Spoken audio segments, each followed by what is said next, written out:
ফিজিক্সে সবাইকে স্বাগতম। দেখো আজকে যে এমসিকিউ বলছে যে নিচের কোন ২ টা স্কেলার রাশি বোরেক্সের একটা কোয়েশ্চেন। এখানে তড়িৎ ক্ষেত্র, বিভব, ক্ষেত্র ভেক্টর বাট বিভব হচ্ছে তোমার স্কেলার, রাইট? ওকে, ঠিক আছে। গতিশক্তি এটা তোমার স্কেলার রাশি বাট বেগ হচ্ছে ভেক্টর রাশি। কেন্দ্রীয় বল যেহেতু আছে মানে এটা ভেক্টর, ঠিক না? তো ২ টাই আমাদেরকে স্কেলার রাশি নিতে হবে। তাহলে বাকি থাকলো কি? এখানে এলিমিনেশন প্রসেস এপ্লাই করো। খেয়াল করে দেখো প্রত্যেকটার সাথে একটা করে তোমার ভেক্টর আছে। বাট এখানে চার্জ এবং কম্পাঙ্ক তো আমরা জানি না। চার্জ তো পরিমাণ, রাইট? তো কম্পাঙ্কও এক প্রকার পরিমাণই নির্দেশ করে। অর্থাৎ শুধুমাত্র এটা স্কেলার দেওয়া থেকে অর্থাৎ ডি হচ্ছে আমাদের জন্য এখানকার অপশন। ঠিক আছে?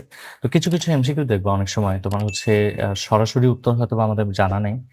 তো তখন করবা কি এলিমিনেশন প্রসেসটা কাজে লাগাবা। অর্থাৎ তোমার কোন উত্তরগুলো বাদ চলে যাচ্ছে। বাদ যাওয়ার পরে তোমার সর্বশেষ অপশন যেটা থাকবে সব সেটাই তোমার উত্তর হবে আরকি।